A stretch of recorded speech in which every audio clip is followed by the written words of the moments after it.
మనలను ప్రేమించి మన బ్రతుకుల్లో మాకు అందించిన తన మహాప్రేమను బట్టి తన మహాకృపను బట్టి దేవాది దేవుడికి హృదయపూర్వకమైన కృతజ్ఞతలు సమర్పిస్తూ పరిశుద్ధ ప్రభు దినమున ఆరాధనకు చేరికూడి వచ్చినటువంటి నా ప్రియ సహోదరి సహోదరులందరికీ కూడా మన ప్రభువును రక్షకుడైన క్రీస్తు ప్రభు గ్రామీణ నామంలో అందరికీ హృదయపూర్వకమైన వందనాలు శుభ తెలియజేస్తున్నాను.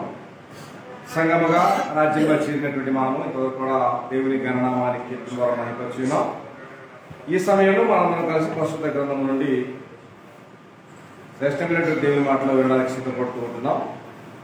ఈ వారంలో మనం వినేటువంటి వాక్యం ఏంటంటే క్రైస్తవుల విధేయత అనే విషయం మనం ఆలోచించబోతున్నాం. అంటే క్రైస్తవుల యొక్క జీవితంలో ఎంత మేరకు దేవుని పట్ల విధేయతని కనపరుస్తున్నారనే సత్యాన్ని లేదా అంశాన్ని మనం ఈ సమయంలో ఆలోచించబోతా ఉన్నాం. విధేయత అర్థం ఏంటి? విధేయత అంటే అర్థం ఏంటి? విధేయత అంటే అర్థం దేని చెప్తారు? విధేయత అంటే తిరగబడతావనా, మీద పడతావనా, లేదా చెప్పిన పని ఏం చేసింది అంటావా అంటే కాదు. అంటే దేవుడు చెప్పినటువంటి మాట ఏదైతే ఉందో ఆ మాటని వినాలి, నమ్మాలి, అనుసరించాలి, లోబడాలి, దాని ప్రకారంగా జీవించాలి. అది విధేయత అవుతుంది. అలా కాకుండా చదవడానికి చదువుతామండి, వింటానికి వింటామండి, దాన్ని మొదలడానికి మోస్తామండి, అనుసరించలేమంటే అది విధేయత కాదు, అది అవిధేయత అవుతుంది. కాబట్టి విధేయతకి అవిధేయతకి తేడా లేని క్రైస్తవ్యం ఎంతో ఉండొచ్చు ప్రపంచంలో. కానీ విధేయత అనేటువంటి చాలా ప్రాముఖ్యమైనది, చాలా ప్రామాణికమైనటువంటిది. విధేయత లేకపోతే దేవుని ఒకరుతుంది దీని వెనక. కాబట్టి విధేయత చాలా ప్రాముఖ్యమైనది. కాబట్టి సమస్త జనులు అన్నాడు. ఈ జనులు సమస్త జనులు అన్నాడు. అంటే పాత నిబంధనని ఒకే ఫేర్, పాత నిబంధన మాత్రం ఫేర్గా చూస్తే సమస్త జనులు వర్తించదు. వర్తించదా? వర్తించదు. రెండు నిబంధనలు కలిపితేనే సమస్త జనులు అనే పదాన్ని మనం వర్తింపజేయవచ్చు. కాబట్టి అట్టి సత్యాన్ని పౌలు మాట్లాడారు. రోమిలకు రాసిన పత్రిక 1వ అధ్యాయము 7వ వచన భాగాన్ని గ్రంథం నుంచి మనం గమనించినట్లయితే, రోమిలకు రాసిన పత్రిక 1వ అధ్యాయము 7వ వచన భాగంలో ఉన్న సారాంశాన్ని సత్యాన్ని మనం గమనించినట్లయితే ఇక్కడ మాట్లాడుతుంది ఏంటంటే, ఈయన నామము నిమిత్తము సమస్త జనుడు విశ్వాసమునకు విధేయులగునట్లు అని అన్నాడు. ఎవరంట? ఈయన నామము నిమిత్తము. ఎవరైనా? యేసు క్రీస్తు అనేటువంటి ఆయన నామము నిమిత్తము సమస్త జనుడు విశ్వాసమునకు విధేయులగునట్లు అన్నాడు. అయితే విశ్వాసానికి విధేయులు అగాలి, విశ్వాసమునకు విధేయులు అవ్వాలి అని అంటే విశ్వాసం యొక్క నిర్వచనం మనకు అర్థమై ఉండాలి. విశ్వాసం గురించి తెలుసుకోకుండా దానికి విధేయులు కావడం కష్టం. ఏదైనా ఒక పని చేయాలంటే ఆ పని గురించి విశ్లేషణ ముందు మనం వినుండాలా, తెలుసుకొని ఉండాలా, గమనించుండాలా, గ్రహించుండాలా. అయితే సమస్త జనులు విశ్వాసమునకు విధేయులైనట్లు అన్నారు కదా. విశ్వాసానికి విధేయులు అవ్వాలంటే విశ్వాసం వచ్చినటువంటి పరిపూర్ణం మనకు తెలియాలి. విశ్వాసం అంటే ఎలా ఉంటుంది? దానికి ఆ రూపం ఉందా? అది ఘన పదార్థమా, ద్రవ పదార్థం అంటే ఈ రెండు కూడా కావాలి. కాబట్టి విశ్వాసం నిర్వచనం ఎలా చెప్పగలుగుతాము అంటే హెబ్రీ పత్రిక 11 ప్రారంభించి చెప్పండి. విశ్వాసమనున్నది నిరీక్షింపబడి వాటి యొక్క నిజస్వరూపమును అదృశ్యమైన విన్నవనకు రుజువై ఉన్నదే విశ్వాసం అనే విషయాన్ని కదా మనకు బోధిస్తూ ఉంది. మనకు కనబడే ఎన్నో ఉన్నాయి, కానీ కనపడనివి కూడా ఎన్నో ఉన్నాయి. కాబట్టి దేవుడు ఉన్నాడని, పరలోకం ఉందని, నిత్య జీవం ఉందని, నిత్య నరకం ఉందని విషయం మనం చూసామా? చూడాల. గ్రంథం మనకు బోధిస్తున్న సంగతులను మనం నమ్మాలి. నమ్మి దానికి ఖచ్చితంగా అనుసరిస్తూ ఉన్నప్పుడే అది విశ్వాసం అవుతుంది. అంటే కనబడకుండా ఉన్నవి ఏదైతే ఉన్నాయో అవి ఉన్నాయని నమ్మటమే విశ్వాసం అని చెప్పుకోవచ్చు. కాబట్టి సమస్త జనులు విశ్వాసములకు విధేయులగునట్లు. ఎవరి నిమిత్తము? ఈయన నామము నిమిత్తము. అంటే యేసు ప్రభు ద్వారా యేసు క్రీస్తు నామము నిమిత్తమే సమస్త జనులు ఏమడగంట? విశ్వాసములకు విధేయులైనట్లు ఈయన ద్వారా మేము కృపను అపోస్తలత్వమును పొందుతుంది, మీరును వారిలో ఉన్నవారై యేసు క్రీస్తు వారుగా ఉండటకు పిలవబడి ఉన్నారు అన్నాడు. ఎవరి వారుగా? యేసుక్రీస్తు వారుగా ఉండడానికి పిలువబడ్డారు.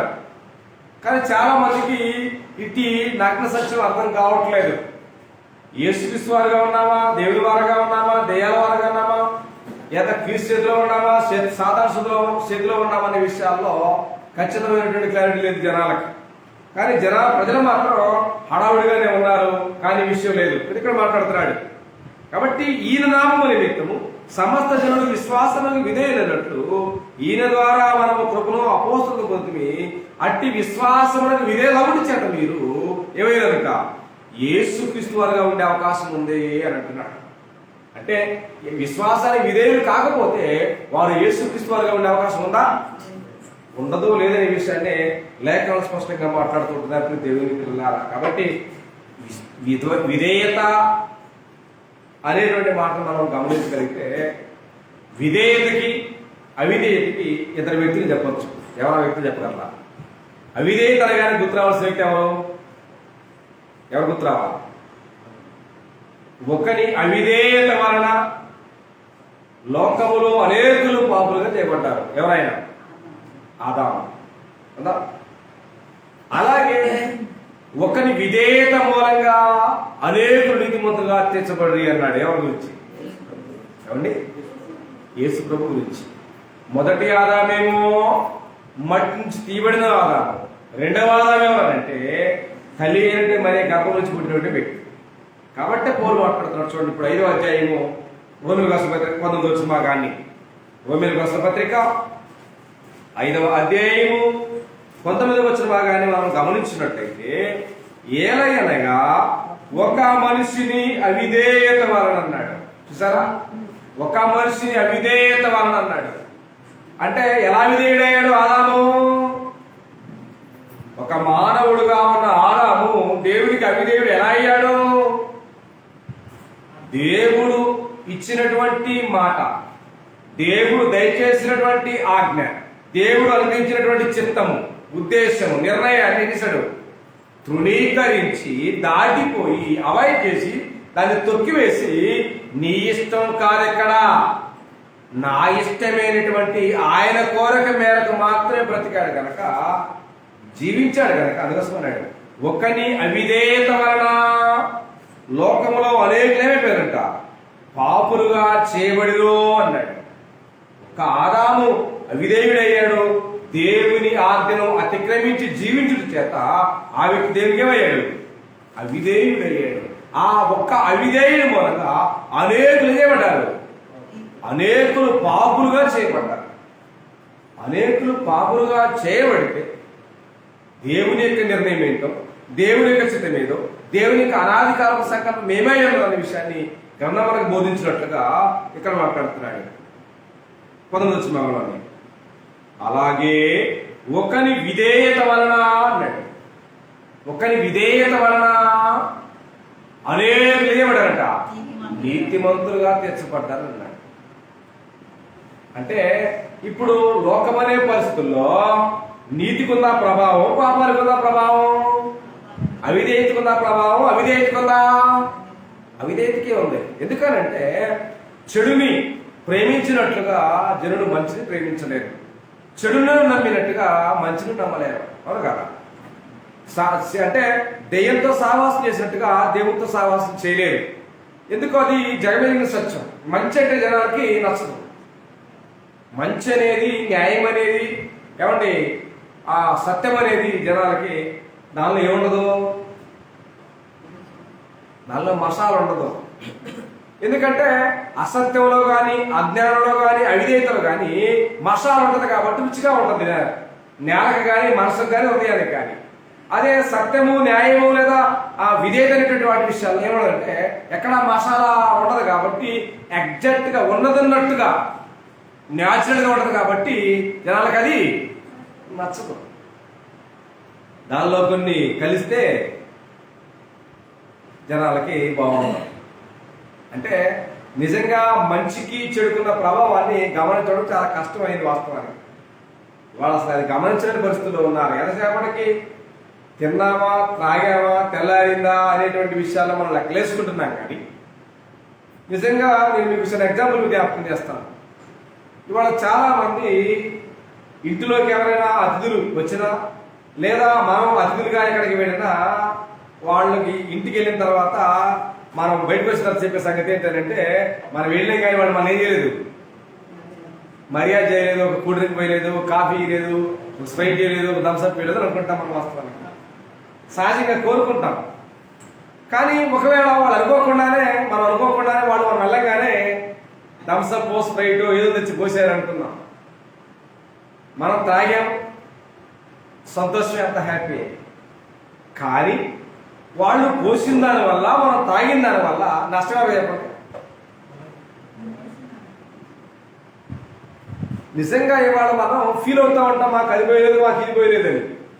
ఇంటికి వెళ్ళి తెచ్చి పోసారు 2 లీటర్ల 4 లీటర్ల, అది పెప్సీనా, కూల్ డ్రింక్, కోకోకోలానా, లేకపోతే థమ్స్అప్, స్ప్రైట్ అనేది పేరేసి పక్కన పెడితే నిజంగా అవి త్రాగడం వల్ల ఆరోగ్యానికి ఎంత హానికరమైన విషయాన్ని మర్చిపోయి అది పోయేది గురించి చెప్తామన్నా.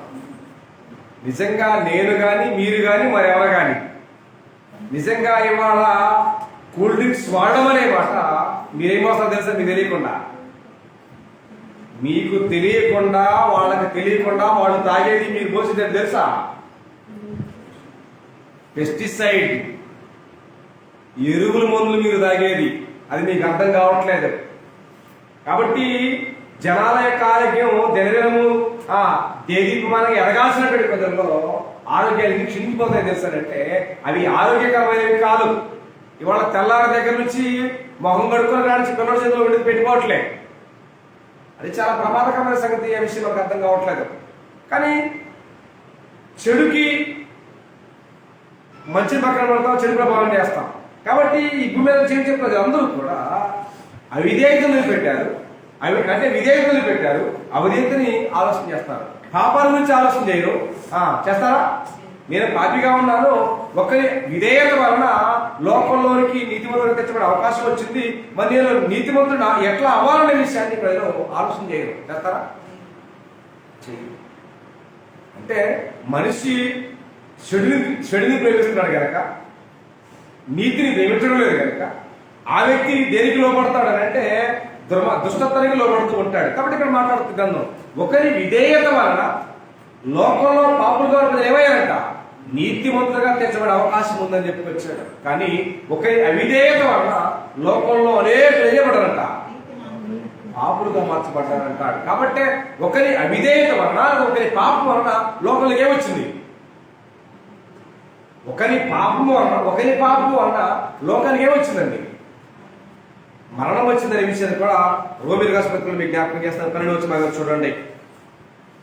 ఇట్లుండగా ఒక మనిషి ద్వారా పాపము ద్వారా మరణమును లోకములో ఎలాగ ప్రవేశించనో అలాగున్నే మనుషులందరూ పాపము చేసినందున మరణము అందరికీ సంప్రాప్తమాయను అని అన్నాడు. ఒకరి అవిధేయత వలన, ఒకరు చేసిన పాపం వలన లోకంలో ఏమొచ్చింది? మరణం వచ్చింది అన్నాడు. ఆ మరణం అనేది నాట్ ఏ ఫిజికల్ డెత్, అది భౌతిక సంబంధమైన మరణము కాదు, అది రెండవ మరణం అనేటువంటి అగ్నిగుండం అనే విషయాన్ని లేఖనాలు స్పష్టంగా మాట్లాడుతుంటున్నప్పుడు దేవునికి ఉన్నారు. కాబట్టి విధేయత కావాలా? మనకు అవిధేయత కావాలా? విధేయత కావాలి. కాబట్టి విధేయతను ఎలా చూపిస్తాం మనము అంటే, దేవుడు ఏమైతే చెప్పాడో అది ఆదాము చేయలేకపోయాడు, అది దానికి కారణం అవిధేయత అయింది. నోవాకు దేవుడు చెప్పాడు, ఆ నోవాకు దేవుడు చెప్పినటువంటి మాటలన్నింటి నోవాకు నిర్వర్తించాడు కనుక నోవాకు ఏమయ్యాడంటే విధేయుడయ్యాడు. కాబట్టి ఆదాము అవిధేయుడిగా ఉండటం వల్ల అతను బయటికి తులసివేయబడ్డాడు. విధేయుడిగా ఉండటం వల్ల నోవాకు వినబడ్డాడు, రక్షించబడినట్టుగా గ్రంథం మనకు బోధిస్తుంది ప్రతి దేవుని పిల్లల. కాబట్టి ఇవాళ నేడు మనం చూసేటువంటి క్రైస్తవ్యం అంతా క్రైస్తవ్యం కాదు. నిజమైన క్రైస్తవ్యం, నిజమైన విధేయత అనేది ఎట్లా రుజువు చేసుకొస్తారు? ఎట్లా రుజువు చేస్తారు? ఖచ్చితంగా మనం అంటే అయిపోతా, రుజువు కావాలి కదా. కాబట్టి నిజమైన క్రైస్తవులు, నిజమైన దేవుని పిల్లలు, నిజమైనటువంటి ఆ విశ్వాసం అనేటువంటి విషయాన్ని మనం ఎలా పరిగణలో తీసుకోవచ్చు? ఒక కొలమానం ఏమైనా ఉందా? కొలమానం అంటే ఏమన్నా అంటే నిజంగా మన దగ్గర ఉన్నటువంటి బంగారం ఉండొచ్చు, అది మనకి ఏదైనా అవసరమైతే బ్యాంకులో తాకట్లో పెట్టకపోతే వాడు గీట్రై కేసు గీస్తాడు, దాన్ని గిట్రై కేసు గీసి అమ్మా ఇది గోల్డ్ అమ్మా అంటాడు, లేకపోతే ఇది కుదరదు అనేది రోల్ గోల్డ్ అని చెప్తాడు. అట్లా ఒక విశ్వాసిక జీవితాన్ని వారి విధేయులుగా ఉన్నారా లేదా దానికి ఏమైనా గీట్రై ఉందా? లేదా? గీట్రై లేదా? ఉంది. నిజమైన క్రైస్తవులా కాదా, నామకార్థమా లేదా వేషధారణ భక్తి అనేటువంటి విషయానికి ఖచ్చితమైన రుజువు కోసం గీట్రైని దేవుడు ఉంచాడు. అదేంటంటే అది దేవుని వాక్యం. దేవుని గీట్రై ఏంటంటే దేవుని వాక్యం. పేతురు మాట్లాడాడు. పేతురు రాసిన మొదటి పత్రిక 1వ అధ్యాయము 23వ వచనాన్ని చదువుతున్న మీ సమయంలో అపోస్తులుడైన పేతురు తన పత్రికను రాస్తూ 1వ అధ్యాయము 23వ వచనంలో ఈ మాటలు మనం పరిచయం చేసుకున్న చదువుతున్న మీ సమయంలో పేతురు రాసిన మొదటి పత్రిక 1వ అధ్యాయము 23వ వచనం నుంచి 22 మీరు క్షయబీజం నుండి కాక శాశ్వతముకు జీవముగా దేవుని వాక్యమూలముగా అక్షయ బీజం నుండి పుట్టింపబడిన వారు కనుక నిష్కపటమైన సహోదర ప్రేమ కలిగినట్లు చూడండి, మీరు సత్యమునకు విధేయులగుట చేత అన్నాడు. ఏంటట? సత్యమునకు విధేయులు అన్నాడు. సత్యమునకు ఏంటి? దేవుని మాట, దేవుని వాక్యం, దేవుని చిత్తం, దేవుని నిర్ణయం, దేవుని ప్రణాళిక అన్ని కూడా సత్యమైనవి. కాబట్టి యోహోషువ 17:10 చదువుతూ ఉంటాం. సత్యమందు వారిని ప్రతిష్ఠ చేయుము, నీ వాక్యమే సత్యము. అంటే ఎవరు మాట్లాడారు అక్కడ? యోహోషువ 17:10 ఎవరు మాట్లాడారు? యేసు ప్రభు మాట్లాడారు. ఏమని? సత్యమందు వారిని ప్రతిష్ఠ చేయండి, నీ వాక్యమే సత్యమని. నీ వాక్యం అనే మాట ఎవరికి సంబంధించిన మాట?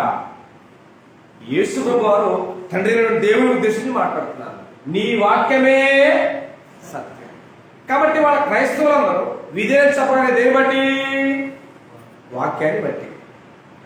అంటే దేవుని యొక్క వాక్యం ఏమని బోధిస్తామందో ఆ వాక్య ప్రకారంగా చేయగలిగితేనే ఇవాళ ఒక మనిషి యొక్క విధేయత అవిధేయత అనేది వెలుగులోకి వస్తూ ఉంటుంది.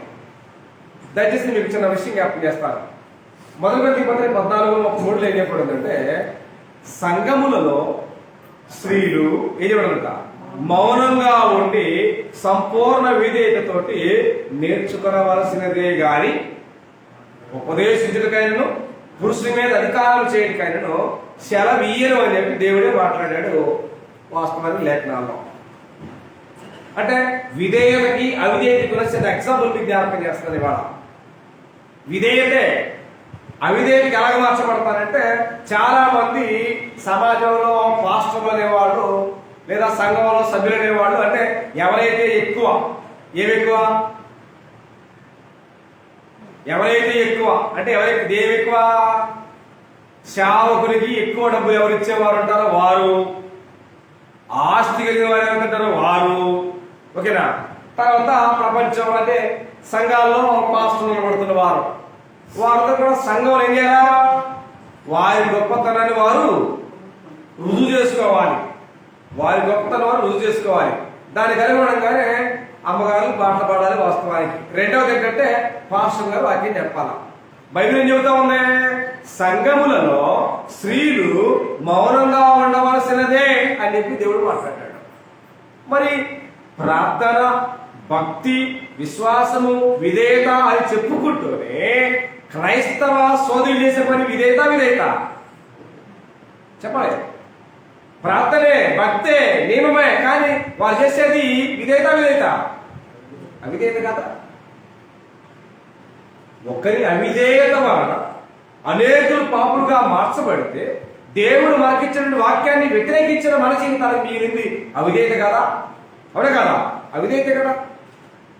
కాబట్టి దేవుని వాక్యమనే వేళలో మన జీవితాన్ని సరిచేసుకోవడానికి దేవుడు చక్కని అవకాశాన్ని ఇస్తే దేవుని వాక్యాన్ని కూడా కాళ్ళతో తొక్కేసి, దేవుని వాక్యాన్ని కూడా కాళ్ళ రాసి, దేవుని వాక్యాన్ని కూడా అవాయిడ్ చేసి మా హవాసాటాలు అనేటువంటి క్రమంలో దేవుని వాక్యాన్ని బోధిస్తా ఉంటే అది దేవుని మీద, దేవుని మాట మీద తిరుగుబాటు కాదా? అవునే కదా? ప్రార్థనే, భక్తిలోనే అంటే భక్తి అనే ముసుగులోనే వారు చేస్తుంది దేవుని మీద తిరుగుబాటు కాదా? అది ఎవరికి అవమానం? దేవునికి అవమానం. దేవునికి అవమానంగా ఉండడానికి మీరు కూడింది కాదు కదా. మాట ద్వారా కానీ క్రియ ద్వారా కానీ మీరేమి చేసినను యేసు ప్రభు ద్వారా దేవునికి మహిమ కలగాలనేది దేవునికి అనాది కాలపు ఉద్దేశం. ఆ ఉద్దేశం నెరవేర్చే వారంగా ఉన్నామా? ఆ ఉద్దేశాన్ని కోల్చేసే వారంగా ఉన్నామా? మనం దేవుని యొక్క వాక్యం చెప్పినట్టుగా జీవించలేనటువంటి వారు 100 మంది ఉన్నా, 1000 మంది ఉన్నా, కోట్ల మంది ఉన్నా వారి ద్వారా దేవుడికి మిగిలేది అవమానం తప్ప మరొకటి కాదు దేవుని పిల్లలారా. కాబట్టి ఇక్కడ అన్నాడు సత్యవాక్యములకు ఏం కావాలంట? విధేయుల వారి. అంటే వాక్యం ఏం చెప్పిందో అది నువ్వు చెయ్యాలి. అంటే దేవుని వాక్యం అన్నది అర్థం ఏంటంటే దేవుని మాట. అది ఏమాట? దేవుని మాట. అది దేవుని మాట. అంటే ఇవాళ ప్రార్థనకు పెడుతున్న వారికి ఎవరికి లక్ష్యం లేదు కదా. లేదు. పాత నిబంధనలో ప్రవక్త మీకు జ్ఞాపకం చేస్తాం. అప్పటికి భూమి మీద 3.5 సంవత్సరాలు అంటే ఎంత 42 నెలలు ఏమలేదు, వర్షం లేదు. 42 నెలలు వర్షం లేదు. ఎట్లా ఉంటుంది పరిస్థితి? 42 నెలల పాటు వర్షం కురవకపోతే ఆనాటి ప్రజల పరిస్థితి ఏంటని మనం ఒక్కసారి ఎక్స్పెక్ట్ చేస్తే అర్థమవుతుంది. అలాంటి పరిస్థితుల్లో ప్రవక్తకి యెహోవా సెలవిచ్చింది. ఎవరికి? ఏలియా ప్రవక్తకి. నీవు లేచి కెరీతు వాగు దగ్గరికి వెళ్ళమని చెప్పి దేవుడు సెలవిచ్చాడు. ఎవరికి? ప్రవక్తకి. ప్రవక్త ఏమనాలా? వర్షం లేదు, భూమి మీద పంటలు లేవు, మరి కెరీతు వాగు దగ్గర ఉంటే నాకు నీళ్ళు ఏంది, నిప్పు లేదని ఆయన ప్రశ్నించాలి. అవునా? ఇవాళ మనం ఏదైనా చిన్న పలానా చోట ఇలా ప్రోగ్రామ్ ఉందండి అంటే దానికి మనకు 1,00,000 క్వశ్చన్స్ వస్తాయి. ఎట్లా రావాలా, ఎలా రావాలా, ఏ టైం అయిపోద్ది, ఆడేముంది అనేటువంటిది అక్కడికి వెళ్ళకముందే మొత్తం ఇక్కడ ఇన్ఫర్మేషన్ మొత్తం పాస్ అయ్యాలి. అక్కడ ఏం జరిగింది, అక్కడ ఎట్లా జరిగింది అని పూర్తిగా ఫీడ్బ్యాక్ కావాలి మనకి. కానీ దైవజనుడైనటువంటి వ్యక్తి అక్కడ నో మోర్ ఆర్గ్యుమెంట్, అక్కడ ఎలాంటి ప్రశ్న కూడా వేయలేదు. దేవుడు సెలవిచ్చాడు, ఆ సెలవిచ్చిన మాటను విన్నాడు, వినిన దేవుని మాటను నమ్మాడు, నమ్మిన మాటను అనుసరించి విధేయుడు వాడు వెళ్ళాడు. ఎడకే బాబు దగ్గరికి వెళ్ళాడు. బాబు దగ్గరగా వెళితే ఏం చెప్పాడు ఆయన?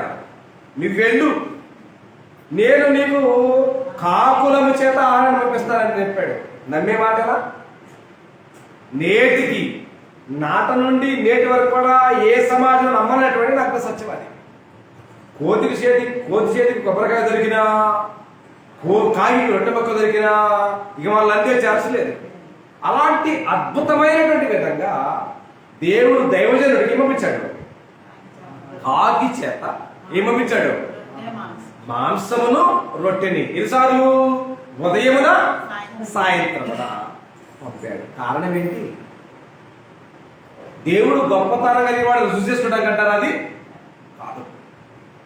ఆ దైవజనుల్లో ఉన్నటువంటి విశ్వాసం ఎంతో, నమ్మకం ఎంతో, విధేయత అన్నది అక్కడ పరిశీలన కోసం అనే విషయం మర్చిపోతాం. కాబట్టి మనం కూడా ఆయా సందర్భాల్లో మాట చదువుతాం, దేవుని వాక్యం చదువుతున్నట్టుగానే ఉంటుంది, విన్నట్టుగానే ఉంటుంది. కానీ ఆ ప్రకారంగా చేయడానికంటే పెయిన్ వచ్చింది. ఎక్కడ? మనసు ఒప్పుకోదు. మనసు ఒప్పుకోకపోతే నీ మనసు ప్రకారం నువ్వు చేయగలిగితే అదేమవుతుంది? అది అవిధేయతకు కారణమవుతుంది. ఈ విషయాన్ని మనం మర్చిపోతూ ఉంటాం సందర్భాల్లో. మీరు దేవుని పిల్లలారా. కాబట్టి మనకు ఆలోచన ఉండొచ్చు, మనకు ఆశలు ఉండొచ్చు, మనకు ఉద్దేశాలు ఉండొచ్చు, మనకు నిర్ణయాలు ఉండొచ్చు. మనం చేసే నిర్ణయాలు, మనము కలిగిన ఉద్దేశాలు, మనము కలిగిన మన జీవిత ఆశలు ఎప్పటి వరకు అంటే మనము పాపులుగా ఉన్నంతకాలం మాత్రమే మనకు పరిధి. మనం పాపులు గ్రహించి యేసు ప్రభువారే మనందరి పాపాల నిమిత్తము చనిపోయి సమాధి చేయబడి తిరిగి లేచారన్న సత్యాన్ని నమ్మి బాప్తిసం పొందిన తర్వాత మీకు ఆశలు లేవు, మీకు నిర్ణయాలు లేవు, మీకు ఉద్దేశాలు లేవు, మీకు తలంపులు ఉండకూడదు. దానిని పేతురు మాట్లాడుతున్నప్పుడు చూడండి. పేతురు రాసిన మొదటి పత్రిక 1వ అధ్యాయం 16వ వచన భాగాన్ని. పేతురు రాసిన మొదటి పత్రిక 1వ అధ్యాయము 16వ వచన భాగాన్ని. కాగా మీరు విధేయులై, మీరు ఏమని ఉంటాడు? మీరు విధేయులకు పిల్లలై ఉంటాడు. ఎవరి పిల్లలు? విధేయులకు దేవుని పిల్లలు ఉన్నాడు. అంటే లోకమనే పట్టులో దేవుని పిల్లలు ఉన్నారు, అపవాది పిల్లలు ఉన్నారు. ఓకేనా? అపవాది పిల్లలు ఎవరు, దేవుని పిల్లలు ఎవరు, ఎలా తెనబడుద్ది? దేవుని మాట వినేవాడు దేవుని సంబంధి దేవుని పిల్లలు, దేవుని మాట విననివాడు అపవాది సంబంధి అపవాది పిల్లలు అనే విషయం మర్చిపోరు. కాబట్టి ఎక్కడ ఉన్నారు? మీరు విధేయులకు పిల్లలై మీ పూర్వం అంటే అర్థం ఏంటి? మీరు బాప్తిసం పొందక ముందున్నటువంటి మీ అజ్ఞానం, మీ ఆశను అనుసరించి ప్రవర్తింపక అన్నాడు. అంటే బాప్తిసం పొందక ముందు మీరు ఏమి చేశారో అన్నది మీకు తెలుసు, దేవుడికి తెలుసు. కానీ మీరు బాప్తిసం అనేది పొందిన తర్వాత తిరిగి మరలా మీ పూర్వపు ఆచారాలకి, మీ పూర్వపు ఆశ పొందిన వాళ్ళ జీవితాలు అట్లాగే ఉన్నాయి, పొందిన వాళ్ళ జీవితాలు అట్లాగే ఉన్నాయి. అదే దేవుడి కొరకు తేడా కాదు. కాబట్టి క్రీస్తు యేసులోనికి మనం బాప్తిసం పొందాము అంటే పూర్వం అనగా బాప్తిసం పొందక ముందు నువ్వు ఏవైతే చేశావో వాటిని జీవితంలో మనం ఎన్నడూ కూడా వాటి జోలికి వెళ్ళకూడదు. అది నిజమైన జీవితం యొక్క మార్పు. కానీ మనం ఏం చేస్తా ఉంటామంటే ఉల్టా పల్టా చేస్తా ఉంటాం. ఎవరు చూస్తున్నారేంటి? ఎవరు చూస్తున్నారా? ఎవరిని అడుగుతారా?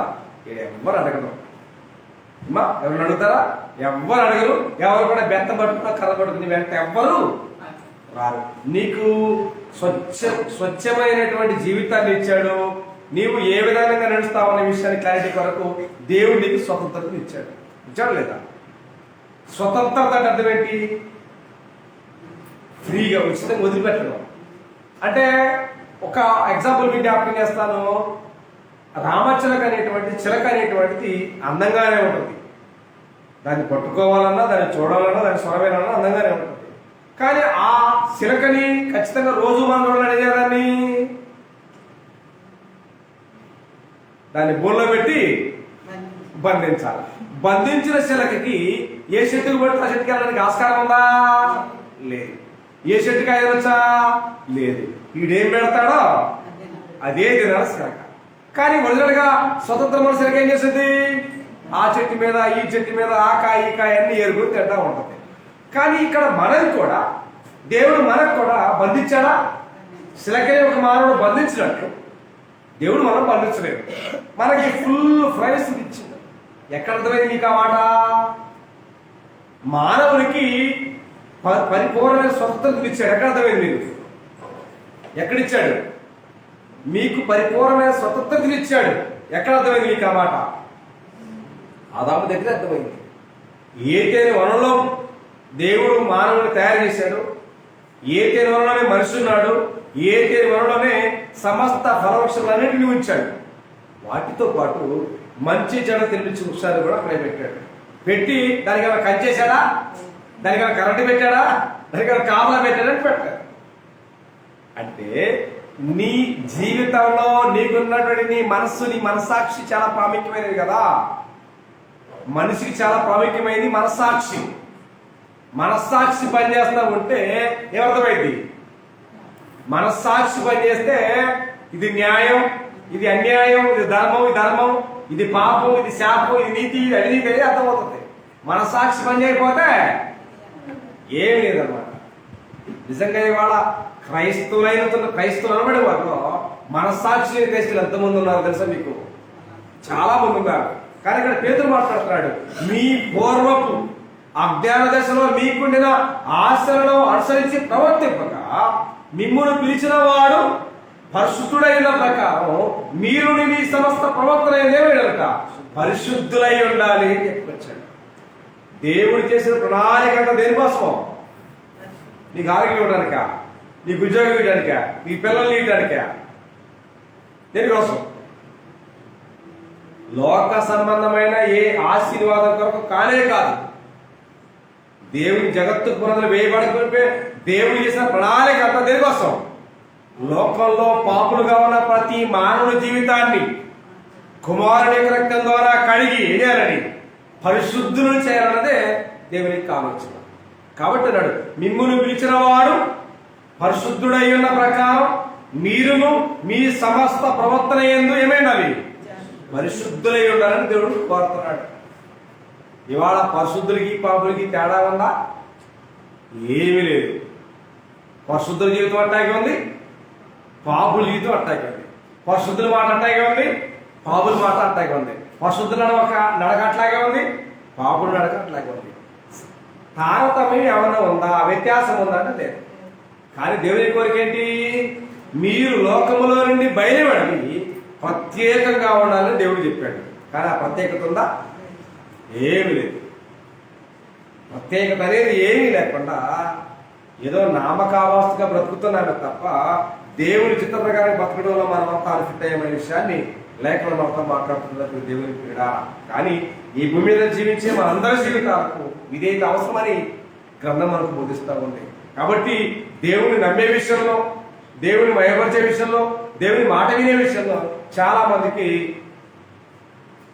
ఎలా చేయాలా, ఎందుకు చేయాలనే ప్రశ్న ఉన్నప్పటికీ నిజమైనటువంటి దానికి, నిజమైన విధేయతకి నిలుటద్దంగా దేవుడు ఎవరు ప్రవేశపెట్టారు? విధేయత అనేటువంటి మాట నిలుటద్దం కోసం మనకు రుజువు చేయడానికి మానవులుగా మనం ఎవరు చేయలేకపోయాం. ఆదాము చేయలేకపోయాడు, ఆ ప్రజలు చేయలేకపోయారు, నేటి వరకు కూడా ఎవరు చేయలేకపోయారు. కానీ నిజంగా మట్టి నుంచి తీయబడి ఏ మానవుడు కూడా చేయలేకపోయారు. కానీ నేను పంపించే ఒక మానవుని ద్వారా విధేయత అనేదాన్ని నేను రుజువు చేస్తానని చెప్పి దేవుడు సవాల్ చేశాడు. అలాగే రుజువు చేశాడు. ఎవరైనా యేసు ప్రభువారు. ఇప్పుడు చూడండి, ఫిలిప్పీయులకు రాసిన పత్రిక 2వ అధ్యాయము 8వ వచనం కానీ మీకు గమనించినట్లయితే, ఫిలిప్పీయులకు రాసిన పత్రిక 2వ అధ్యాయము 8వ వచన భాగంలో ఉన్న మాట ఈ రోజు రాబడింది. మరియు ఆయన ఆకారమందు మనుష్యుడుగా కనబడి మరణము పొందునంతగా, అనగా శిలవ మరణం పొందునంతగా విధేయత చూపిన వాడై తన్ను తాను తగ్గించుకున్నాడు అన్నాడు. విధేయత చూపాడంటే ఎవరికి? ఈడకు వచ్చిన తర్వాత నేనే సుపీరియర్ని, నేనే సుప్రీం అని యేసు అనుకోలేదు. అవును కదా? పరలోకం నుంచి భూలోకానికి దేవుడు పంపించారు.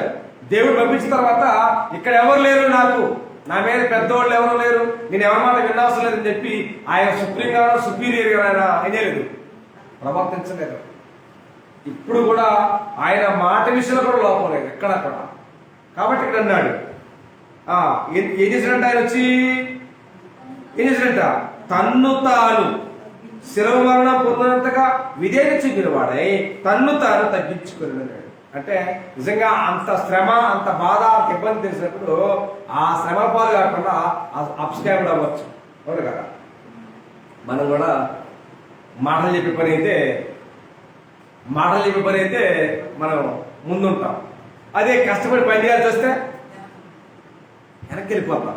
ముందున్నోడు చేస్తాను మనకేనండి, మనం పోయేసరికి అయిపోయిందని చెప్పి కాలయాపన చేస్తా ఉంటాం.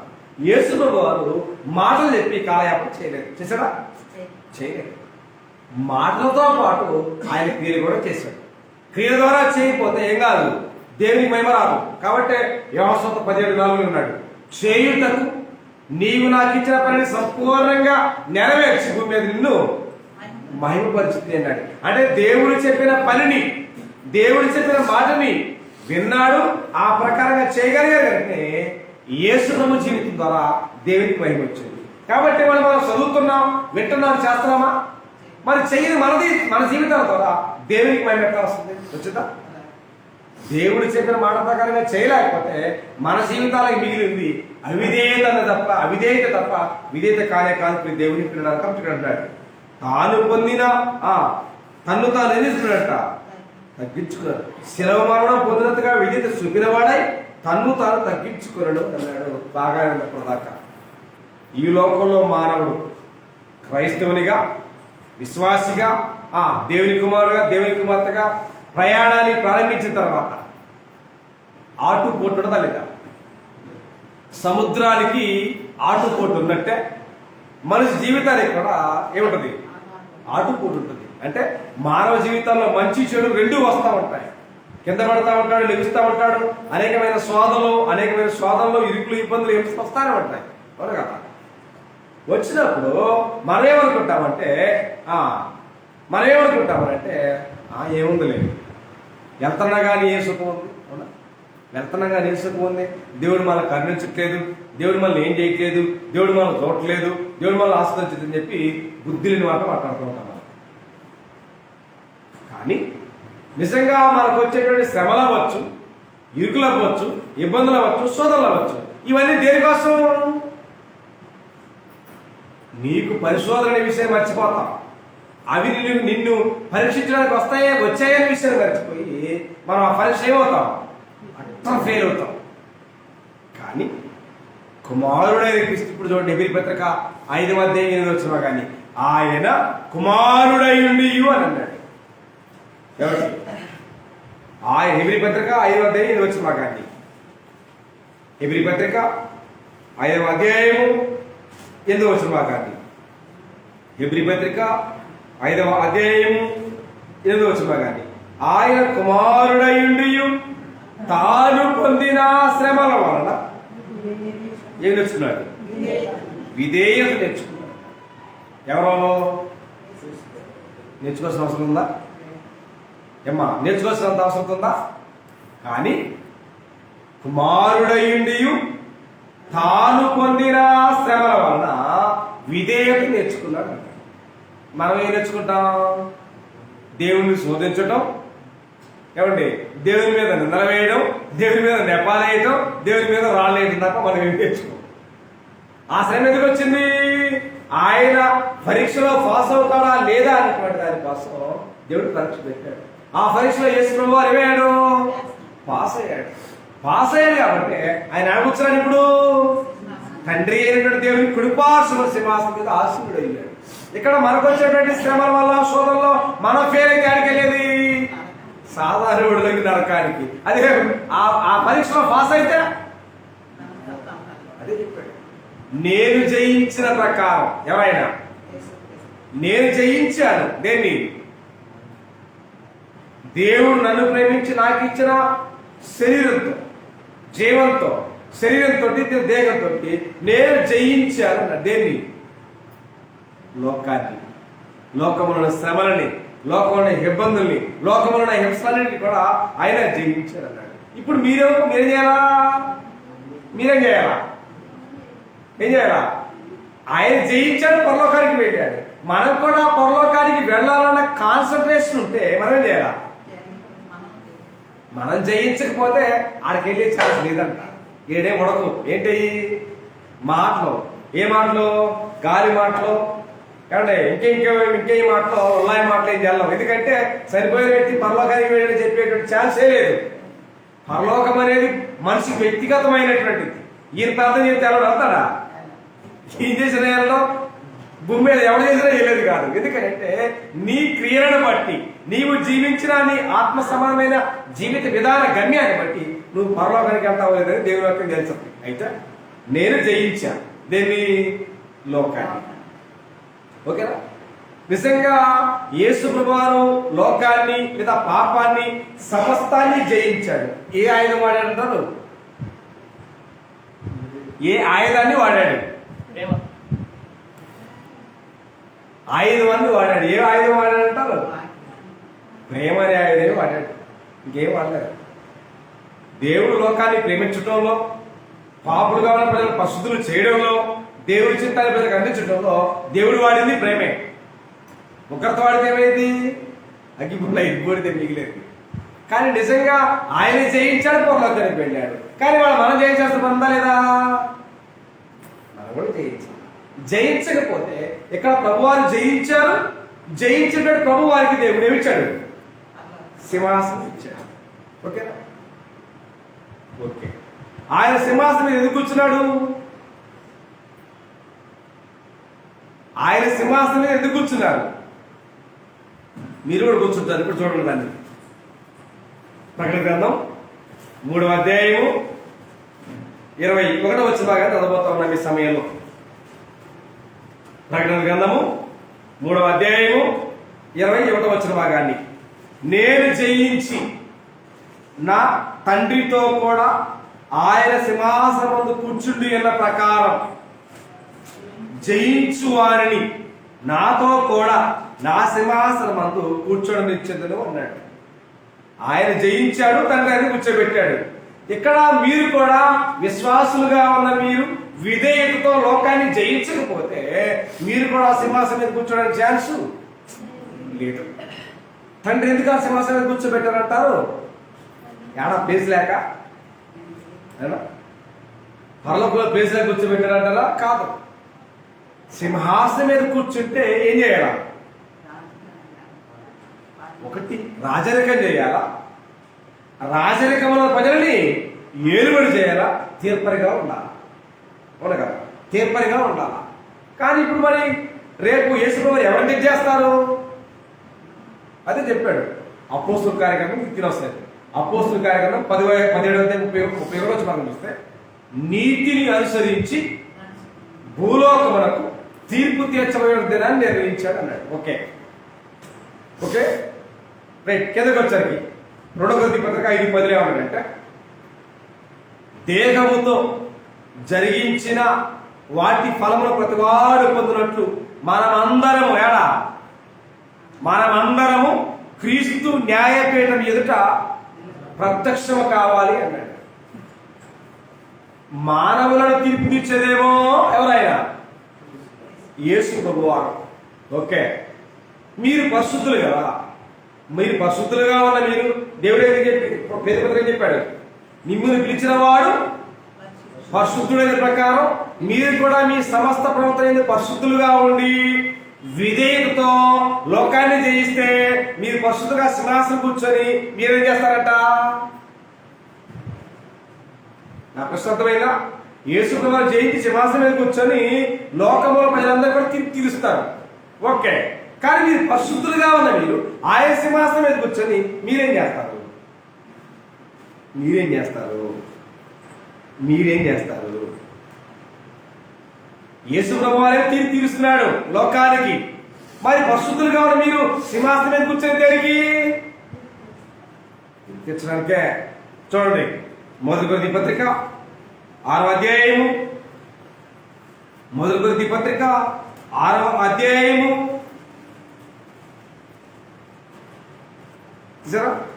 2వ వచనం నుంచి, పరిశుద్ధులు లోకమునకు తీర్పు తీర్చుదని మీరు ఎరగరా? మీ వలన లోకమునకు తీర్పు జరగవలసి ఉండగా మిక్కిలి అల్పమైన సంగతుల గురించి తీర్పు తీర్చుటకు మీకు యోగ్యత లేదా? అదిగో మనము దేవదూతలకు తీర్పు తీర్చుదమని మీరు ఎరగరా? మానవులుగా ఉన్న మనం, పరిశుద్ధులుగా ఉన్న మనం, విధేయులుగా ఉన్న మనం లోకాన్ని జయించి సింహాసనం మీద కూర్చుంటే ఎవరికి తీర్పు అందించాలా? దేవతలకు తీర్పించాలా. అంత గొప్ప మహద్భాగ్యాన్ని దేవుడు మనకిస్తే పరిశుద్ధులుగా ఉంటున్నామా? విధేయత ఉంటుందా? జీవితంలో నీతి ఉంటుందా? అంటే చివరికి ఆ దేవదూతలే మనం తీర్పిచ్చేంత దిగజారి జీవితాలకు మనం దిగజారుతున్నాం. దేవుతున్నారు, మర్చిపోకండి. కాబట్టి ఇక్కడ మాట్లాడుతున్నాడు, మిమ్మల్ని పిలిచిన దేవుడు పరిశుద్ధుడు కనుక మీరు కూడా సమస్త ప్రవర్తన పరిశుద్ధులయ్యాడు అని చెప్పొచ్చాడు. ఆయన పొందిన శ్రమల వలన విధేయత నేర్చుకున్నాడు తప్ప దేవునికి దూరం అవ్వాలా? అయ్యాడా? ఆయన రోజు రోజుకి దేని దగ్గర అయ్యాడు? నిజంగా ఈ భూమి మీద పుట్టిన ప్రతి వ్యక్తి రోజుకి, వారానికి, నెలకి, సంవత్సరానికి దేని దగ్గర అవుతాడండి? మన 12 ఏళ్ళు వచ్చాడు. 12 వేళకి మనం ఏమనుకుంటామంటే చూపించి ఒక శంపలు కొడితే పాలు, ఒక శంపలు కొడితే రక్తం గారితే మనం చెప్తా ఉంటాం ఫిలాసఫీ. కానీ యేసు ప్రభువు వారు దేవుని పనుల విషయమై తన తండ్రిని, తన తల్లిని విడిచి చేరాడు. యెరూషలేం దేవాలయం చేరాడు. వాళ్ళు వెతుకుతున్నారు. ఎవరాడు? తల్లి అయిన మరియా, తండ్రి అయిన యోసేపు ఆయన వెతుకుతుంటూ వస్తా ఉంటే ఆయన ఎవరు తెలుసా? మీరు ఎందుకు వెతుకుతున్నారు? నేను నా తండ్రి అయిన దేవుని పనుల మీద ఉన్నానని మీరు ఎదుగురా అన్నాడు. వాళ్ళ పెద్దోళ్ళకే బాధ్యత లేదు, అవునా కదా? పిల్లలకి పోయాము, పెద్దోళ్ళకని ప్రార్థన ఉందా? ఆరాధన ఉందా? భక్తి ఉందా? వినయం ఉందా? విశ్వాసం ఉందా? ఏమీ లేదు. కాబట్టి 12వ ఏట నుండి ఆయన నేర్చుకున్నాడు, విధేయత నేర్చుకున్నాడు. ఆయన ఎన్నో శ్రమలు వస్తాయని తెలుసు, అయినప్పటికీ కూడా వాటి నుంచి తప్పించుకోవాలని అప్స్కామ్ అవ్వాలని ప్రయోగాలేమి చేయలే. కానీ మనం ఏదైనా ఒక ఈవెంట్ లేదా ఒక కష్టతరమైన పని 10 రోజులు అనుకున్నాం అనుకోండి, అయ్యా ఆ టయానికి ఇంటికి వెళ్తే బాగుంటుంది, ఎటోటానికి యోనాలాగా పారిపోవాలని ప్రయత్నం చేస్తాం తప్ప ఆ పనిని సమర్థవంతంగా ఎదుర్కోవాలని మనం ఆలోచన చేయం. అది మన అసమర్థత అనే విషయాన్ని దయచేసి మర్చిపోకండి. యేసు ప్రభువుకి దేవుడు ఇచ్చినటువంటి శ్రేష్టమైన జీవితంలో ఆయన ఎక్కడెక్కడ అసమర్థతగా ప్రవర్తించలేడు. కాబట్టి ఆయన జయించాడు, పరలోకంలో కూర్చున్నాడు. చెప్పాడు వాళ్ళే గొప్ప. అదే వీరభద్ర మాట్లాడాడు, తాను పొందిన శ్రమల వలన విజేత నేర్చుకున్నాడు. మన కుటుంబాల్లో మనకు వచ్చే సమస్యలు మనం నేర్చుకుంటాం, అవిధేయత నేర్చుకుంటాం, దేవుని దూషించడం, దేవుని అవమానం చేయడం మనం నేర్చుకుంటాం. ఇది కరెక్ట్ అయిన సంగతి కాదు. దేవుని పిల్లలారా, మనకు ఏదైనా సమస్య, ఏదైనా సాధన వస్తే దేనికోసం? అది దేనికోసం అంటాడు. దాన్ని పోలు మాట్లాడాడు. రోమిలకు రాసిన పత్రిక 8వ అధ్యాయము 8వ వచనం, కానీ దేవుని ప్రేమించు వారికి అనగా ఆయన సంకల్పం చొప్పున పిలవడిన వారికి సమస్తమును మేలు కలగడానికి సమకూడి జరుగుతున్నాయనే విషయాన్ని మనం మర్చిపోతాం. మేలు అన్న విషయాన్ని మనం మర్చిపోతాం. అవునా కదా? నాకు ఆ కీడు వచ్చింది, నాకు ఆ శోధన వచ్చింది, నాకు ఎట్లయింది, నాకు అట్లయిందని బాధపడతాం. కానీ ఇవాళ కీడు రేపటికి మేలు అనే విషయాన్ని మనం మర్చిపోయి దూషిస్తామంట. వాస్తవానికి దానికి చిన్న ఎగ్జాంపుల్ని బయటికి వెళ్ళాలి. గ్రంథం నుంచి మీకు మాట్లాడతాను. యాకోబునకు 12 మంది సంతానం. ఎంతమంది? వాళ్ళలో చిన్నవాడు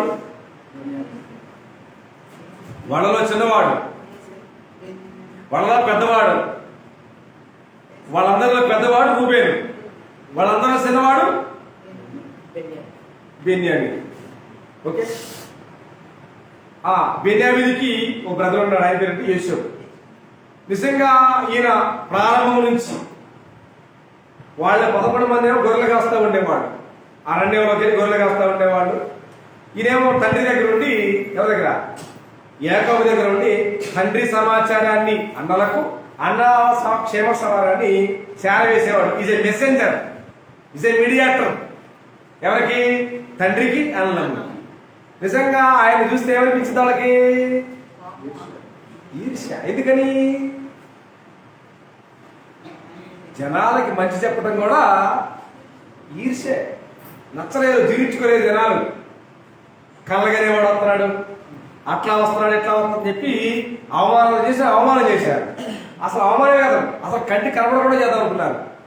ఏమనుకున్నారు? కంటి కనబడకుండా సప్పేద్దాం అనుకున్నారు. వేసాడు ఏడా, బావిలో వేశాడు. ఆడలో కనికరించాడు పెద్ద ఆయన. కనికరించి ఏడేవుడికి వస్తాడు, ఏడో సాటికి అమ్మేదితే బతికొస్తాడని చెప్పి ఆ గిఫ్ట్కి అమ్మారు. ఎవరిని? యోసేపుని అమ్మేశారు. ఎంతకి? ఎన్నాళ్ళకి?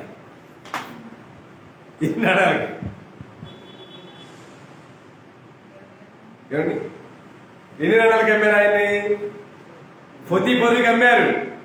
ఎన్ని నెలలకి అమ్మారు? తన చెప్పండి మీరు. అయితే ఆయన నమ్మితే ఆయన ఐగుప్తు దేశం మందు ఎన్ని శ్రమలు పడ్డాడు? శరసాలు కూడా వేసి వచ్చింది. అంటే ఆయన చేసింది ఏమీ లేదు, కానీ నిర్దాక్షిణ్యంగా అన్యాయంగా ఆయన్ని చేశారు. శరసాలు వేశారు, ఖైదీ చేశాడు, అనేకమైన అవమానాలు, అనేక నిమిషాలు పడ్డాడు. అయినా సరే దేవుడంటే భయం వదిలిపెట్టాడా? దేవుడు నాకు అన్యాయం చేసినని భ్రమపడ్డా? దేవుడిని అవమానం చేశాడంటే లేదు. అంటే దేవుని పట్ల అతనుకున్న భయము, భక్తి, వినయము, విధేయతను బట్టి శరసాలలో ఉన్న ఒక ఖైదీని కూర్చోబెట్టాడు. కూర్చోబెట్టడమే కాదు, ఈయన ఐగుప్తుడు కాదు, ఐగుప్తి పౌరసత్వం లేదు ఈయనకి. ఈయన ఏ పత్రం, ఈయన ఎవరు? ఈయన ఏ పట్టడం? ఈయన ఏ పట్టణస్తుడు? ఈయన ఏ పట్టణం? ఈయన యెరూషలేము, ఈయన కానాన్ అంటారు, మొత్తం అదే పట్టణం. అయినా సరే అక్కడ పుట్టకపోయినా ఈయన సెలవు లేకుండా, ఎవరు సెలవు లేకుండా, యోసేపు సెలవు లేకుండా ఐగుప్తుడు అన్నవాడు ఏం చేయకూడదు? ఏం చేయకూడదు కాదు, ఏం చేయకూడదు చెప్పండి? యోసేపు యొక్క సెలవు లేకుండా ఐగుప్తుడు చెయ్యెత్తడానికి లేదంట, కాలెత్తడానికి లేదంట. ఎంత అది కాదు? ఎవరిచ్చారు? దేవుడిచ్చాడు. దేవుడిచ్చాడు అధికారాన్ని. ఎందుకు ఇచ్చాడు? అంత మాత్రమే కాకుండా కాలం వేసరికి కరువు వచ్చింది. కానాన్ దేశానికి కరువు వస్తే ఆహారం అంతా ఎక్కడుంది? ఐగుప్తులో ఉంది. ఆ ఐగుప్తులో ఆహారం నిల్వ చేయడానికి కారణం ఎవరు? యోసేపే. యోసేపుకు దేవుడు ఇచ్చిన దివ్యమైన జ్ఞానాన్ని బట్టి ఫరోకు చెప్పాడు, ఫరో 7 బలిసినవి 7 చిక్కినవి, అంటే అవి జొన్నలు ప్లస్ ఆవులు కూడా చెప్పుకొచ్చాడు. అంటే అర్థం ఏంటంటే 7 సంవత్సరాల పంట సమృద్ధిగా పంట పోతున్నాయి, 7 సంవత్సరాలు విస్తారమైన కరుణ అవుతుందని చెప్పినప్పుడు పండినటువంటి పంట అంతా వాళ్ళు దాచేసారు అమ్మల. కానీ కానాన్ దేశంలో వెళ్ళి ఇస్తారు, వాళ్ళకి తెలియదు కదా, కొత్త పిచ్చిగాడి పొద్దులు అన్నట్టు వాళ్ళు వేసారు, మొత్తాన్ని దాన్ని అమ్మేశారు, వాడేసారు, అయిపోయింది. పంటలు ఏడా పడట్లేదు. దాని వేడంది ఇప్పుడు ఐగుప్తులో. మరి వాళ్ళందరూ పోషించబడాలంటే ఇప్పుడు అక్కడ ఎవరు ఉండాలి? అక్కడ కానాన్ దేశంలో వాగ్దాత సంతతి అయినటువంటి యాకోబు సంతానం అంతా బ్రతకాలంటే, వారు ఆకాశ నక్షత్రముల కంటే ఎక్కువగా ఎదగాలంటే, ఇసుక రేణుల కంటే ఎక్కువగా అభివృద్ధి అందాలంటే ఎవరు ప్రణాళిక ఉండాలా? దేవుని ప్రణాళిక అనుసరించి యోసేపు ముందుగా ఎక్కడికి చేర్చబడాలా. కానీ ఆ విషయంలో తండ్రి ఎంత రోధించాడో. ఏ విషయంలో? యోసేపు చనిపోయాడన్న మరణ వార్త, గొర్రెలను చంపి రక్తం పోస్తే అంగికి తెచ్చుకొచ్చి చనిపోయాడని చెప్పి ఏం చెప్పారు? మసిపూసి మాయగా అని చెప్తే ఆయన ఎంతో రోధించాడు. ఎవరైనా యాకోబు రోధించాడు తన కుమారుడి కోసం. అయినా ఆయన చనిపోలేదు అనుకోండి. కానీ నిజంగా ఇక్కడ జరిగింది కనపడే కాలంలో కొంత కీడే అక్కడికి. ఆ కీడు ఎలాగ మార్చబడింది? చేసినటువంటి కీడు అంతా అది ఎలాగ మార్చబడింది? ఒక్కసారి ఆదికాండం చదవండి, మీకు అది జ్ఞాపకం చేస్తాను. ఒకే వచ్చినాన్ని ఆదికాండము పరిశుద్ధ గ్రంథము నుండి ఆదికాండము 50వ అధ్యాయము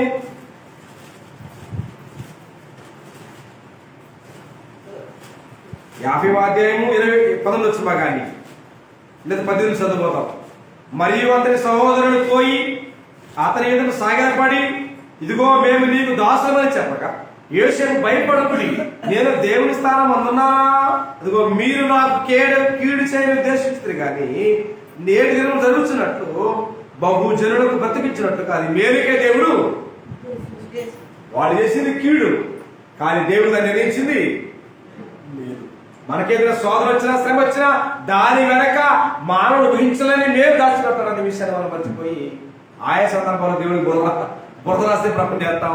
ఇట్స్ ఎ కరెక్ట్ కాదు, ఇట్స్ ఎ క్వైట్ రాంగ్ అనే విషయాన్ని మనం మర్చిపోకూడదు దేవుడికి ఉండాలి. కాబట్టి ఈ భూమి మీద జీవించే ప్రజలందరికీ కూడా ఏమై ఉంటే సంపూర్ణమైన విధేయత ఉండాలని చెప్పుకొచ్చాడు. ఏ విధేయత? సంపూర్ణమైన విధేయత అని చెప్పుకొచ్చాడు వాస్తవానికి. కానీ విధేయత లేకపోతే నష్టమే అవుతాయి. కుమారుడు విధేయతతో ఉన్నాడు, పరలోకం చేయలేడు. విధేయత లేని నీవు కానీ లేరు కానీ మన ఎవరు కానీ ఎవరు ఎరగము. పరలోకం వెళ్ళడమే కాకుండా జీవం చూడాలంట. చివరికి నా మాట ముగించిపోతున్నాను. యోహాను సువార్త 3వ అధ్యాయం 36వ వచనం భాగాన్ని చూడండి. యోహాను సువార్త 3వ అధ్యాయము 36వ వచనం భాగాన్ని మీరు చూడగలిగితే, యోహాను సువార్త 3వ అధ్యాయము 36వ వచనం భాగాన్ని చూడబోతున్న ఈ సమయంలో, కుమారుని యందు విశ్వాసముంచువాడే నిత్య జీవము గలవాడు, కుమారునికి విధేయుడు కానివాడు. ఏంటంట? కుమారునికి విధేయుడు కానివాడు అన్నాడు. ఎట్లా విధేయులు అంటే? విధేయుడు అంటే అర్థం ఏంటి? మాట వినడం, మాట వినడం, మాటని నమ్మడం, మాటని అంగీకరించడం, మాటని అనుసరించి నడవడం, జీవించడం. ఇదైతే వింటానికి వింటారు, చదవడానికి చదువుతున్నారు, మోయడానికి మోస్తున్నారు, కానీ అనుసరిస్తున్నారా? కనపడుతున్న క్రైస్తవ్యం అంతా మోస్తుంది, వింటుంది, కానీ చేస్తుందా? చేయట్లేదు. They will ever do. చేయట్లేదండి. ఎందుకంటే ఇది చేయాలంటే ఏం చేయాల? నిజంగా ప్రభువారు చెప్పింది చేయాలంటే వాళ్ళ మనసులోది పక్కన పెట్టాలి. ఆ మనసులో వాళ్ళ మనసులో పక్కన పెట్టుకోలేక దీని పక్కన పెడుతున్నాడు, కుమారుని మాట పక్కన పెడుతున్నాడు. కానీ అప్పుడు కుమారుడికి విధేయుడు అవుతాడా? ఇక్కడ కుమారునికి విధేయుడు కాని వాడు జీవము చూడడు అన్నాడు. జీవం ఎక్కడుంది? క్రైస్తవునికి లక్ష్యం అంతా ఏంటి? జీవమే కదా. క్రైస్తవునికి లక్ష్యం అంతా నిత్య జీవం అనేది కదా. ఆ జీవం క్రీస్తు దగ్గర ఉన్నప్పుడు ఆ జీవాన్ని నీవు కానీ నేను కానీ ప్రపంచం పొందాలంటే విధేయుడు అవ్వాలిగా.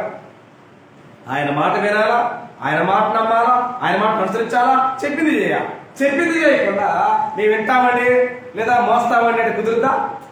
కుదరదు. కాబట్టి ఇక్కడ కుమారునికి విధేయుడు కాని వాడు జీవము చూస్తాడు, కానీ దేవుని ఉగ్రత వాడి మీద నిలిచి ఉంటుంది అని చెప్పుకొచ్చాడు. ఓకే, గ్రంథంలో మొట్టమొదటి ప్రవక్త చెప్పగలరా? గ్రంథంలో మొట్టమొదటి ప్రవక్త ఎవరు? మోషే. గ్రంథంలో శివ ప్రవక్త ఎవరు తెలుసా? ఎవరు? యేసుక్రీస్తే. ఎవరు మొదటి ప్రవక్త చెప్పాడు? ఎవరి గురించి? యేసుక్రీస్తు గురించి. మొదటి ప్రవక్త మోషే చెప్పాడు. ఎవరి గురించి? యేసుక్రీస్తు గురించి. పాత నిబంధనలో చెప్పాడు. ద్వితీయోపదేశ కాండం 8వ అధ్యాయంలో చెప్పుకొచ్చాడు సంగతి. అది పేతురు చూశాడా? ఆ సందర్భాన్ని, ఆ ఉద్దేశాన్ని పేతురు మాట్లాడాడు అపోస్తలుల కార్యక్రమం 3వ అధ్యాయంలో. నా వంటి ఒక ప్రవక్తను మీ సహోదరుల నుండి మీ కొరకు పుట్టించును, ఆయన మీతో ఏమి చెప్పినను అన్ని విషయంలో మీరు ఆయన మాట వినాలి. అన్ని విషయాల్లో వినాలన్నాడా లేదా? కొన్ని విషయాలు వింటామండి, కొన్ని విషయాలు కొంచెం ఎగ్జామ్షన్ ఎక్స్క్లూజన్ ఏమి ఉంటాయా? ఏమి ఉండదు. వింటావో వినవో, నమ్ముతావో నమ్మవో, చేస్తావో చేయవన్నది నీ వ్యక్తిగతమైన నిర్ణయం. అక్కడ ఒకటే మాట్లాడాడు. ఇంకా అసలు ప్రపంచానికి మాట్లాడడానికి ఛాన్సే లేదు అక్కడ. ఏమన్నా లేదు సార్, ఆ ప్రవక్త మాట విననివాడు అన్నాడు. ఏంటో ఆ ప్రవక్త మాట విననివాడు ప్రజల్లో ఉండకుండా ఏమవుతాడు? సర్వ నాశనం అని చెప్పాడు. ఇంకేమన్నా? ఇంకా నువ్వు దాన్ని విశ్లేషణ చేయడానికి ఇక నువ్వు ఇంకా మాట్లాడతానికి అక్కడ మిగిలిందేమీ లేదు. ఆ ప్రవక్త మాట అన్ని విషయంలో మీరైన మాట వినాలి. ఆ అన్ని విషయంలో ఆ ప్రవక్త మాట వినని వాడు ఎవడైతే ఉంటాడో వాడు పరిశుద్ధులైన ప్రజలలో ఉండకుండా సర్వనాశనం అని చెప్పి తీర్పిస్తాడు. యాజకుడు కడిగాడు. ఇంకా కడగడానికి ఏమి లేదు, రుద్దడానికి ఏమి లేదు, ఇంకా మనం సర్దుకోవడానికి కూడా ఏమి లేదు. అలాంటి ఘనమైన మాటలు మనకు జీవితానికి రాస్తే వీటిని కూడా మనం వదిలిపెట్టామంటే మనం అవిధేయంగా ఇంకేం చెప్పండి. కాబట్టి ఇది దేవుని పిల్లరా, ఒకరి అవిధేయత వలన లోకానికి పాపనగా తెలిసిందో, ఒకరి అవిధేయత వలన లోకానికి ఏమొచ్చింది? నీతిమంతులు తెచ్చబడ్డామని స్పష్టంగా నన్ను బోధిస్తుంది కనుక. కాబట్టి దేవుడు మనకిచ్చిన ఆయుష్ కాలంలో దేవుని మాట వినే విషయంలో, దేవుని పనిచేసే విషయంలో, దేవుని ఆరాధించే విషయంలో, దేవుడు మనకు అప్పగించిన ప్రతి పని విషయంలో కలిగి ఉండాలా, విధేయత కలిగి ఉండాలని నేర్చుకోవాలి. మనం నేర్చుకోవడం గొప్పతనం కాదు. కుమారుడు క్రీస్తే తాను పొందిన శ్రమల వలన విధేయత నేర్చుకున్నాడు. మనం నేర్చుకుంటే గొప్ప ఏం కాదు, అది గొప్ప ప్రయోజనం కాదు, అది పెద్ద విశిష్టత ఏం కాదు. కాబట్టి మనం అన్ని విషయాల్లో విధేయత కలిగి దేవుని మహిమార్థమైన కుటుంబాలుగా మనం అందరం ఎదగాలని, వర్ధనాలని ప్రభు యొక్క నన్ను హెచ్చరించుకుంటూ మనందరినీ హెచ్చరిస్తూ ఈ అవకాశం ఇచ్చిన దేవునికి హృదయపూర్వకంగా కృతజ్ఞతలు సమర్పిస్తూ ఇటు దేవుని యొక్క శ్రద్ధగా అందరికీ కూడా నా ప్రత్యేకంగా తెలియజేస్తున్నాను. అందరికీ నా వందనాలు. ప్రార్థన